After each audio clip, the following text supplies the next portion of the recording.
ሰላም እንደምን ሰንብታችኋል? የተከበራችሁ አድማጮቻችን በያላችሁበት የከበረ ሰላምታችን እናቀርባለን። በወንጀል የምርመራ ስራዎች ላይ ትኩረት የሚያደርገው ሸገር 991 የዛሬው እነሆ ተጀምሯል። ለዛሬም አትሌቱ ሞቶ ያገኘውን ሰው ማን ገደለው የሚል የወንጀል የምርመራ ታሪክ ይዘናል። ቦታው አርሲ ዞን ላሎ ቀበሌ 01 ነው። ህዳር ወር በ14ኛው ቀን 2004 ዓ.ም ልክ ከቀኑ 11 ሰዓት ስልክ ተደወለም። 24 ሰዓት በተጠንቀቅ ላይ የነበረው የወረዳ 01 ፖሊስ ጽሕፈት ቤት የመረጃ ባለሙያ ሄሎ ወረዳ 1 ፖሊስ ጽሕፈት ቤት አለ። ስልኩን በተለምዶ ወታደራዊ ፍጥነት ያነሳው የመረጃ ባለሙያ ከዚያኛው ማዶ አንድ መረጃ ተነገረው። መረጃው ጭላሎ ቀበሌ ልዩ ስሙ ማርያም ሰፈር ተብሎ ከሚታወቀው ስፍራ አንድ ማንነቱ ያልታወቀ ሰው አይሆኑ አሟሟት ሞቶ ተገኝቷል የሚል ነበረም። መረጃ ተቀባዩ ፖሊስ የደረሰው መረጃ በዕለታዊ መዝገቡ ላይ በጥንቃቄ ከጻፈ በኋላ መረጃውን ለጣቢያው ኃላፊ አስታወቀም። የጣቢያው ኃላፊ በበኩላቸው የምርመራ ክፍል ኃላፊውን ጠርተው ስለ ሁኔታው መከሩ። የምርመራ ክፍል ኃላፊውም ከመረጃ ባለሙያ የተቀበሉትን መረጃ በአግባቡ ካጤኑ በኋላ ወደ ስፍራው አንድ ቡድን እየመሩ አቀኑ። የምርመራ ቡድኑ አባላት ሞቶ የተገኘውን ሰው ማንነት በቅርብ ርቀት ተመለከቱ። ካኪ ሱሪ፣ ሬንጀር ጃኬትና ወታደራዊ ጫማ ተጫምቷል። ለቴክኒክና ለታክቲክ ምርመራ ለመነሻና መዳረሻ ሊያገለግል ይችላሉ የሚሏቸውን ነገሮች በሙሉ አሰባሰቡም። ሞቶ የተገኘው ሰው ጭንቅላቱ ከበስተበኋላው በኩል ተከስክሷል። ሆዱ ላይ 3 ቦታ በጩቤ ተወግቷል። ከሆድ አፍንጫው አካባቢም ትንሽ የረጋ ደም ይታያል። ይሁን እንጂ እንደ ተጎጂ ሁኔታ ብዙ ደም ፈሶ አይታይም። ይህ ሰው ከብዙ የፖሊሶቹ ምርመራ በኋላ ማንነቱ ታወቀም። የሟቹ ማንነት እንደታወቀ በቅርብ ርቀት የሚያውቁት ከንፈራቸውን መጠጡ፣ በሥጋ የሚዛመዱት ደግሞ ደረታቸውን ደቁ፣ እጅግ ሐዘናቸውን ገለጹ። ይህ ሰው ማን የገደለው? ስለምንስ ተገደለም? ማን ነው? ሟች ሰለሞን ተረፈ የሚባል ሲሆን የቀበሌ ሚሊሻም ነበረም።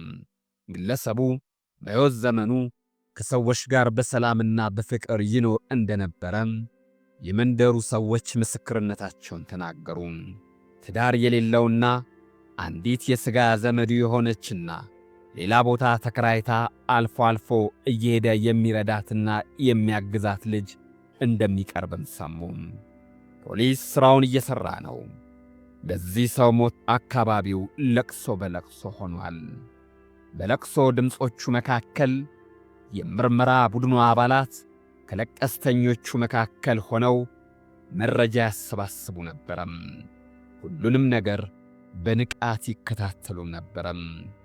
ለቅሷቸውን አልፎ አልፎ ገታ ያደርጉና አፍንጫቸውን በማረብ አሊያም በነጠላቸው ቦረሽ እያደረጉ ስለ ግለሰቡ የሚናገሩም ነበሩም። ከለቀስተኞቹ መካከል የአንዱ ድምፅ የሁሉንም ምርመራ ቡድን አባላት ቀልብ ሳበም። ለቀስተኞቹም ቢሆኑ እርሱ በመጣ ጊዜ ከፊት ለፊት አድርገውታል። በተለያየ አቅጣጫ የነበሩት የምርመራ ቡድኑ አባላት ድንገት እንደተነጋገረ ሰው እኩል ተያዩ። ይህ ሰው የቅርብ ቤተሰብ ወይም የቅርብ ጓደኛው ሊሆን እንደሚችል ግምት ወስደዋል። ለሟች እጅግ ያለቀሱና እጅግም ያዘኑ ብዙዎች ናቸው። ይሁን እንጂ የመርማሪዎቹን ቀልብ የገዛው ይህ አሁን የመጣው ድምጡን ከፍ አድርጎ ያለቀስ የነበረው ሰው እንጉርጉሮ ነበረም። ሰለሞን ወንድሜ፣ አብሮ አደጌ፣ ተውስን እንዲሆን አረብኩ። እምቢ አልከኝ፣ አልሰማ አልከኝ። ወይኔ እኔ ታጋሽ የሚል ነበረም። ለምን ተው አለው? ተው ያለውስ ምንድነው? የመርማሪዎቹን ጭንቅላት ሰቅዞ የያዘ ጉዳይ ሆነ። ምርመራ ቡድኑ አንዱ የዚህን ሰው ማንነትና ከሟች ጋር ያለውን ቅርበት ምን እንደሆነም እንደዋዛ ጠየቀም። ስሙንም በማስታወሻው አሰፈረ። ሰውየው የሟች የሥራ ባልደረባ የሆነው የአምሳ አለቃ ደረጀ ብርሃኑ ነበረም። ፖሊስ በወቅታዊነት ያሰባሰባቸውን መረጃዎች በማስታወሻ አድርጎ አስክሬኑን ወደ አሰላ ይዞ ተመለሰም። ሆስፒታል ሲደርስ ልብሱ ተገልጦ ሲታይ ከሆዱ ባሻገር ደረቱ ላይ ስለት ባለው ነገር እንደተወጋ ለማየት ተቻለም። በማግስቱ ጠዋት በአርሲ ዞን ፖሊስ መምሪያ የወንጀል ምርመራ ኃላፊው የሚመሩት ቡድን ከቢሮአቸው ተገኝቷል። ይህ ቡድን ከአንድ ቀን በፊት ሞቶ ተገኝቷል ስለተባለው ሰው ማንነትና ምንነት ጨምሮ በአጠቃላይ ያገኛቸውን መረጃዎች ይዞ የመጣ ቡድን ነበረም። አስተባባሪው ጉሮሯቸውን ከጠራረጉ በኋላ መርማሪዎቹ እንደመነሻ ካገኟቸው መረጃዎች በመነሳት አጠር ያለ ማብራሪያ እንዲሰጡ በሚፈቅድ ንግግር መድረኩን ከፈቱት። መርማሪዎቹ ማስታወሻ ደብተራቸውን እየገለጡ አድምጠነዋል፣ ታዘበነዋል፣ እንዲሁም ጠይቀን ተረድተነዋል ያሏቸውን ነገሮች ነጥብ በነጥብ እየጠቀሱ አብራሩም። ሁሉም የያዟቸውና የታዘቧቸው ነገሮች ፍሬ አልባ ባይሆኑም ሁሉም ታዝበነዋል ሲሉ ያቀረቡት ለምርመራ ቡድኑ ኃላፊ በቀላሉ የሚታለፍ አልነበረም። ኃላፊው የምርመራ ቡድኑ ተደራጅቶ እውነታው ላይ እንዲደርስ ትዕዛዝና መመሪያ አስተላልፈው ቀጣዩ ሥራ ተጀመረም። በዚህ ዕለት ሟች በሕይወት ሳለ ሊገድለው ይፎክርበት ነበር የተባለ ሰው ከነባለቤቱ ጭምር በቁጥጥር ሥር አዋሉት። ግለሰቡ በቁጥጥር ሥር የዋለው ከነባለቤቱ እዚያው ለቅሶ ቦታ ላይ ነው። በዕለቱ የፍርድ ቤት ትዕዛዝ ወጥቶ ቤቱ እንዲበረበር በተደረገ ጊዜ የደም ነጠብጣብ ያለበት ልብስ መኖሪያ ቤቱ ተገኘም። በዚህ ጊዜ ከመርማሪዎቹ መካከል ወደ ወንጀሉ ጫፍ የሚያደርሳቸውን መንጠልጠያ የያዙ መስሏቸው የተደሰቱ እንዳሉ ሁሉ የወንጀሉ ድርጊት ውስብስብ ብሎ ደብዛው እንዳይጠፋ እየሰጉም አልጠፉም። አንደኛው መርማሪ ግን ከዚህ ሰው ይልቅ የሟች ጓደኛ የተባለውና በለቅሶ ወቅት ሲጠቀምበት የነበረው የለቅሶን ጉርጉሮ ቃላቶች መነሻቸው ከወዴት እንደሆነ ሊለይ ይገባል የሚል አቋም ይዞ ነበረ። የሟች ሰለሞን ተረፈ ጎረቤት ከነበሩት መካከል የሟች የመኖሪያ ቤት ቁልፍ ከአንዷ እናት ቤት እንደሚገኝ መረጃ የደረሰው ፖሊስ ይህን ሴትንም አነጋገራቸው። ሴትየዋ አላባራ ያላቸውን እምባ እየዘሩ አይ ልጄ፣ እርሱ በሌለ ጊዜ ዘመዶቹ ወይም ቤተሰቦቹ ቢመጡ እንዳይቸገሩት ስጪ ብሎ በአደራ ያስቀመጠው እኔ ጋር አሉ። ለመጨረሻ ጊዜ መች እንዳዩት ሲጠየቁም ያለ ወትሮ እማማ ደክሞኛል ልተኛ ብሎኝ በጊዜ ገባ። ሌሊት ላይ ግን በር ሲዘጋ ሰምቼ አይ ወንዱ፣ አይ ጨዋ፣ አይ ታዘሽ አፈር በላው ሲሉ ተናገሩም። ሴትየዋ ይህን ሲናገሩ ከሴትየዋ ቤት የነበሩ አንድ በዕድሜያቸው ገፋ ያሉ አዛውንት ለፖሊሶቹ ሌላ መረጃ ሰጡም። አሁን እሷ ባለችው ቀን ከምሽቱ 11 ሰዓት አካባቢ ብዙ ጊዜ አብራው ከምትኖር ሴት ጋር ጓደኛው ወይም እጮኛው ትመስለኛለች ከእሷ ጋር እጅ ላይ ተያይዘው ሲሄዱ በዓይኔ ተመልክቻለሁ አሉም። ፖሊስ ቀድሞ በቁጥጥር ስር ከዋላቸው ተጠርጣሪዎች መካከል በጠብ የሚፈላለጉ ሟችን ሁሌም በስድብ የሚያጥረገርገው ሟች ተው የሚለው ከነባለቤቱ በቁጥጥር ስር የዋለው ደምሴ ባንጃው ከተጠርጣሪዎቹ መካከል አንዱ ነበረም። ይህን ሰው የጠቆመው ደግሞ የሟች ጓደኛ የአምሳ አለቃ ደረጀ ብርሃኑ ነበረም። ፖሊሶች ደምሴን ወደ ጣቢያ ከወሰዱ በኋላ ምርመራውን ጀመሩም። እጅግ የተረጋጋ ከመሆኑ ባሻገር ለሚጠየቀው ጥያቄ ምላሽ ሲሰጥ ፖሊሶቹ ሁለት ነገር መጠርጠራቸው አልቀረም። ወንጀሉን አልፈጸመውም አለያም በወንጀል ድርጊቱ የዳበረ ልምድ ያለው ነፍሰ በላ ሊሆን ይችላል ከሚል መርማሪዎቹ እየተፈራረቁ ሲጠይቁት ቆዩም። ስማ እንጂ እንዲህ ሕግ የሌለበት ሀገር አደረከው አይደለም? ወንድሜ ጓደኛ እያልክ ገደልከው። አትሳሳቱ፣ እኔ አልገደልኩም። አንተ እኮ ልትገድለው ስትዝትበት ነበረ። አልዛትኩበትም፣ አልገደልኩትም። ግን እኮ በመኖሪያ ቤት የተደረገው ድንገተኛ ፍተሻ ልብስ ላይ የደም ነጠብጣብ ተገኝቷል። ፖሊስ ይሄኔ የጠበቀው ተጠርጣሪው በድንጋጤ ክው ሲል ለማየት ነበረም። ይሁን እንጂ ተጠርጣሪው ድንገት የምርመራ ክፍሉን በሳቅ ሞላው። የቀኝ እጁንም ጨብጦ የተጋጋጠ ቁስል አሳያቸው። አረ ከሁለት ቀናት በፊት ከሌላ ሰው ጋር ተጣልቼ ነበረ። የደሙ ነጠብጣብ የተጣላኝ ሰው ነው። ለምን ተጣላችሁ? በቃ ጊዜያዊ ጸብ ነው፣ እኔ አላውቀው። የምርመራ ቡድኑ ይህ ሰው ሳይለቀቅ ለቀጣዩ ምርመራ ስንቅ የሚሆናቸው መረጃ ከወሰዱ በኋላ እዛው ማረፊያ ቤት እንዲቆይ አደረጉት። የአርሲ ዞን ፖሊስ መምሪያ የወንጀል ምርመራ ቡድን አባላት በየዕለቱ የደረሱበትን ደረጃ በአስተባባሪያቸው ሰብሳቢነት ይገመግማሉ። አዳዲስ አካሄዶችንም ይቃኛሉ። መርማሪዎቹ አቅጣጫቸው እንዳይስቱ ዘውትር በትጋትና በንቃት ነው የሚያማክሩ። የሟች የቅርብ ጓደኛ እንደሆነ የተነገረለት የአምሳ አለቃ ደረጀ ብርሃኑና ከምሽቱ 1 ሰዓት አካባቢ ከሟች ጋር ታይታለች የተባለችው ሴት ጥሩነሽ ደስታ በጉዳዩ ላይ ተጨማሪ ማብራሪያ መስጠት አለባቸውም አሉ። ፖሊስ ሁለቱን ሰዎች በቁጥጥር ስር ከዋለ በኋላ የምርመራ ሂደቱን ያግዛሉ ያሏቸውን ተጨማሪ ሥራዎች ሲለይ አመሸም። ሟች በዕለቱ እስከ መጨረሻ ሰዓት ድረስ ያደረጋቸውን የስልክ ልውውጦች ከቴሌ እንዲወጡ ደብዳቤ አዘጋጀም። የሆስፒታል ማስረጃ አያያዘም። ወንጀል ስፍራ ሄዶ ማስረጃዎችን ጭምር በጥንቃቄ አደራጀም። ከቴሌ የተላከው ደብዳቤ ምላሽ ባገኘ ጊዜም ፖሊስ ቀደም ሲል ሊደርስበት ምንም ያህል እርምጃ ካልቀረው እውነታ ላይ ደረሰ።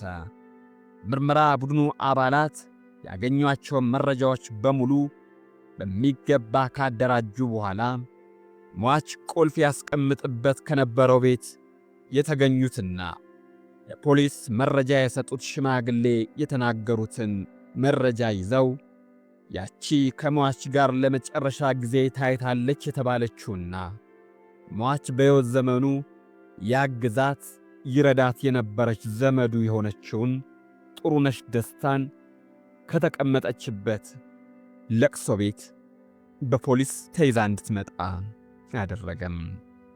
ጓደኛው የአምሳ አለቃ ደረጀ ብርሃኑም እንዲሁ በቁጥጥር ስር ዋለ። ግለሰቦቹ ተራ በተራ በፖሊስ ተጠርተው ጥያቄዎች ይጎርፉላቸው ጀመረም። የአምሳ አለቃ ደረጀ ብርሃኑ ሟች የሚወደው ጓደኛው እንደነበረም ታሞ ለወራት በተኛ ጊዜ የጥበቃ ሥራውን ደርቦ እየሠራ ደከመኝ ሰለቸኝ ሳይል ደሞዝ እንዲከፈለው ያደረገው የቁርጥ ቀን ወዳጁ እንደነበረ አወሳም። አምሳ አለቃው ከምርመራ ቡድኑ አባላት ፊት ተቀምጦ ለሚጠየቀው ጥያቄ ምላሽ ሲሰጥ እምባው አልመነጭ ብሎ ቢያስቸግረውም ዐይኖቹን እየከደነ እየከፈተ የሚያስፈራራው ሰው እንደነበረና ይህ ሰው በፖሊስ ኃይል የተያዘው ደምሴ መሆኑን ገለጸም። ለመሆኑ ለመጨረሻ ጊዜ መች ነበር የተገናኛችሁት? የመርማሪው ጥያቄ በ12 ሰዓት ማታ ደውዬለታለሁ። ከሌሊቱ 7 ሰዓት ተኩል ሲሆን ደግሞ ገጠር እናቴ ቤት ሆኜ ደውዬለታለሁ። አልተኛም ነበረ? አይ እኔ አልተኛውም ነበር፣ እርጎ እየጠጣሁ ነበር። በዚህ ሰዓት ነው እርጎ የምትጠጣው? ለመሆኑ ምን ተነጋገራል? ነገ እንገናኛለን ተባባልን። ግን እኮ አንድ የሁለታችሁን ጓደኛ የሆነ ሰው እንደነገረኝ ከሆነ ከመሞቱ በፊት በነበረው ቀን ጠዋት እዚሁ ጓደኛ ጋር ደውለ ሟች ዕቃ ይዞልህ እንዲመጣ ንገርልኝ ብለኸው ነበር። ትክክል ነኝ? አዎን ብየው ነበር። ለምን ሌሊት ስትደዋወሉ አልነገርከውም? ሌሊት ረስቼውን፣ ጠዋት ግን ስደውልለት አላነሱ። መርማሪዎቹ የአምሳ አለቃ ደረጀ ብርሃኑን ውጪ እንዲቆይ ካደረጉ በኋላ ጥሩነሽ ደስታ እንድትገባ አደረጉ። ጥሩነሽም በመርማሪዎቹ ጥያቄዎች ጎርፍላት ጀመረም። ግን ምላሿ አጭር እየሆነ በመርማሪዎቹ ዘንድ ቦታ አላገኘም። ከሰለሞን ተረፈ ጋር ትቀራረባላችሁ አይደል? በጣም ወዳጄ ነበር። የዛን ምሽት አብራችሁ ነበራችሁ አይደል? አዎ አብረን ነበርን። ከዛ በቃ ተለያየ። ደረጀ እኮ ሁሉንም ነገር ነግሮናል። እዚህ ጊዜ በረዥሙ ተንፍሳ አገጯን በሁለት እግሮቿ ትይዩ አሳረፈች። ራሱን ያሳሳተኝ ከዘመድ ያቆራረጥ ብዙ ሺህ ብር ነው የሚሸጠው አለ። ወደ ውጭ ሄደን ሀብታም እንሆናለን ሲለኝ ተስማማ። መርማሪዎቹ እርስ በርስ ተያዩ። የድል አድራጊነት ስሜት ተሰማቸው። እምባዋን ታዘራ ጀመረም። ግን ምን ያደርጋል? የወንጀል አድራጎቱ ከስሩ ተመንግሎ ሲወድቅ ካልታየ ፖሊስ ዘንድ እፎይታ የለም። ሴትዮዋ እያነባች ነው። ሟች ሰለሞን ተረፈና የአምሳ አለቃ ደረጀ ብርሃኑ የሥጋ ዝምድና የሚያስንቁ ጓደኛሞች ነበሩ። ጥሩነሽ ደስታን ብትሆን ሟች እንደ እህቱ የሚያያትና የሚሳሳላት ነበረች። በትርፍ ሰዓቱም ከእሷ ቤት የማይጠፋ የሚያስብላት ወገኔ የምትለው ሰው ነበረም። ግን ይህን ሰው ሰለሞን ተረፈን የገደሉት የአምሳ አለቃ ደረጀ ብርሃኑና ይቺው ሴት ጥሩነሽ ደስታ ናቸው አለ ፖሊስ። ሰለሞን ተረፈ በሚሊሻነቱ የተሰጠውን ታጣፊ ክላሽ ወስዶ እንዲሸጥ ብዙ ጊዜ አምሳ አለቃ ደረጀ ብርሃኑና ጥሩነሽ ደስታ ይመክሩት ነበረ። የለም አይሆንም፣ የማይሞከር ነው ይላቸው ነበር ሟች። ታዲያ በአንደኛው ቀን የአምሳ አለቃ ደረጀ ብርሃኑ ሌሊት ላይ ወደ ሰለሞን ተረፈ ሞባይል ደወለም። ከእንቅልፉ ምን ተፈጠረ ብሎ የባነነው ሰለሞን ተረፈ ከዛኛው ማዶ ጓደኛው ምን እንዳጋጠመው ደንግጦ ሲጠይቀው ጥሩነሽ ደስታን ሌባ ዘረፋት፣ እንድረስላት ሰሌ ብሎ ነበረ። ከሞቀ እንቅልፉ በስልክ ደውሎ ከቤት ያስወጣው። ሲወጣ እሱ ካለበት ግቢ ውጭ የአምሳ አለቃ ደረጀ ብርሃኑና ጥሩነሽ ደስታ ቆሞ አገኛቸው። ወይኔ እቴ ሲል መሳሪያውን ለሚወደው ጓደኛው ሰጥቶ ዱላውን ይዞ በጨለማ ውስጥ በእነርሱ መሪነት ከነፈም። እነርሱ ከሚፈልጉት ቦታ ላይ ሲደርሱ የአምሳ አለቃ ኋላ ቀረም። ሰለሞን በጥሩነሽ መሪነት እየተመራ ነው። ድንገት ግን ኋላ ጭንቅላቱን በዱላ ተመታ ብሎ ሟች ወደቀ። ጥሩነሽ ደስታ ደረቱ ላይ በጨው የወጋቸው። ያለምንም እርራይ ለሁለት ቀጠቀጡት። ሆዱንም በጩቤ ወጉት። ነፍሱ እስክትወጣም ጠበቁ። መሞቱን ሲያረጋግጡ መሳሪያውን ይዘው ሄዱም። እሷም ወደ ቤቷ፣ እርሱም ወደ እናቱ ቤት። ሰለሞን ተረፈ በሞተ በሁለተኛው ቀን ጋራ ሸንተረሩን እያቆራረጠ ከሚያማትር አንድ የአርሲ አትሌት አይን ገባም። አትሌቱ ቀድሞ ያየውን በቅርብ ርቀት ላሉ ለአካባቢው ሰዎች ተናገረም። የአካባቢው ሰዎችም 991 ደወሉ። ፖሊስም አወቀም። ፖሊስ ባደረገው የተደራጀ ምርመራ የተጠናከረ መረጃና ማስረጃውን ለአቃቢ ሕግ አቀረበም። አቃቢ ሕግም ለአርሲ ዞን ከፍተኛ ፍርድ ቤት በእነ አምሳ አለቃ ደረጀ ብርሃኑ አቅጣጫ አሳችነት ተጠርጥረው በቁጥጥር ስር ውለው የነበሩትን አካላት እነ ደምሴን በነፃ እንዲሰናበቱ አደረገም። የአምሳ አለቃ ደረጀ ብርሃኑና ጥሩነሽ ደስታን ስለ ወንጀል አፈጻጸሙና ወንጀሉን ለመፈጸም ያነሳሳቸውን ሁሉ መግለጻቸውን ተከትሎ የዞኑ ከፍተኛ ፍርድ ቤት ባስቻለው ችሎት እያንዳንዳቸውን የ25 ዓመት ጽኑ እስራት ወስኖባቸዋል።